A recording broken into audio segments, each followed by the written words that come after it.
Doctor छमिया लोमड़ी की कहानी। दोस्तों, ये बात है अफ्रीका के कांगो जंगल की है। कांगो जंगल में सैकड़ों छोटे छोटे गांव थे। उसी जंगल में एक छोटा सा टाउन था जिसका नाम था जुम्बा।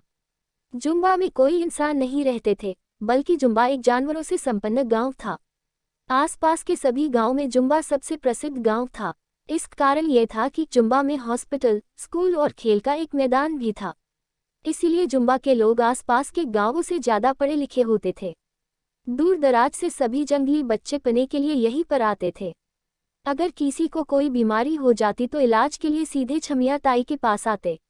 इसीलिए जुम्बा गांव का दूर दूर तक बोलबाला था। छमिया ताई एक बुई लोमड़ी हैं, जो सभी मरीजों का इलाज 5 रुपए में करती है।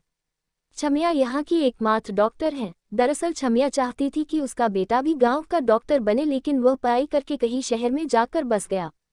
वैसे तो जुम्बा में बारिश बहुत कम होती है, लेकिन बारिश के मौसम पानी के कारण यहाँ पर निफा नाम की बीमारी फैल जाती है।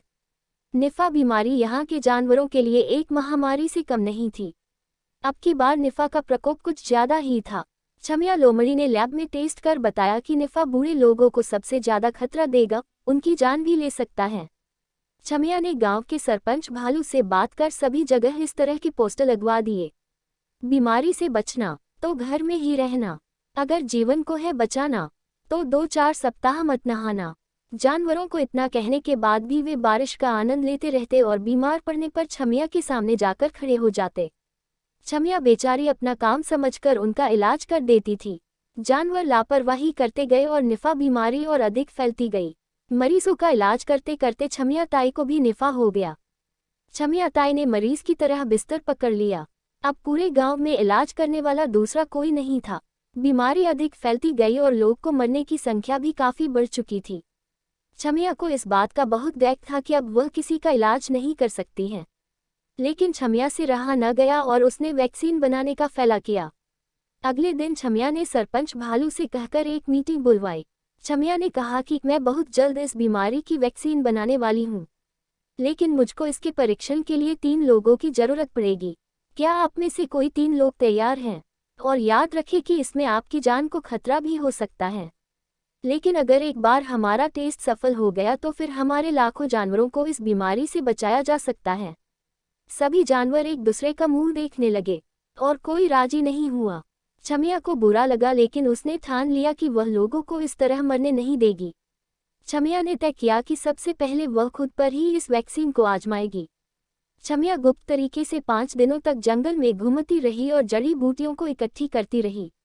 जड़ी बूटियों को लेकर वह हॉस्पिटल में आई और उसने एक दमदार वैक्सीन का निर्माण किया। दरअसल दमदार को लेने के बाद कोई भी जानवर 4 घंटों के लिए गहरी नींद में सो जाता है। अगर 4 घंटों के बाद नहीं उठा तो ये टेस्ट फेल हो जाएगा। छमिया ने अपने बेटे और गांव को एक पत्र लिखा और कहा कि अगर दवाई लेने के बाद मैं नहीं उठी तो सभी गांव वाले मुझे माफ कर देना, मैं आपको इस बीमारी से नहीं बचा पाए।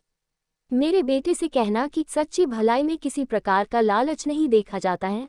अगर तुम गांव में रहकर लोगों की सेवा करोगे तो तुम्हें इन गरीब लोगों की सेवा का पुण्य मिलेगा।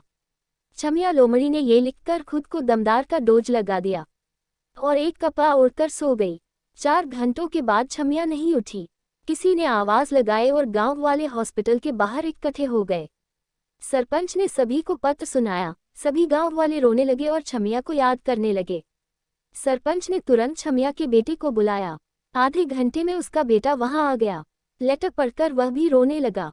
उसने वादा किया कि अब वह कभी गांव को छोड़कर नहीं जाएगा। गांव के सभी जानवर डॉक्टर छमिया की अंतिम यात्रा की तैयारी करने लगे। दूर दूर सभी जानवर फूलमाला लेकर वहां आए। जैसे ही छमिया का अंतिम संस्कार करने के लिए लोग उसको उठाने वाले थे कि वह खुद ही उठ गई। सभी लोग हैरान रह गए और दूर भागने लगे।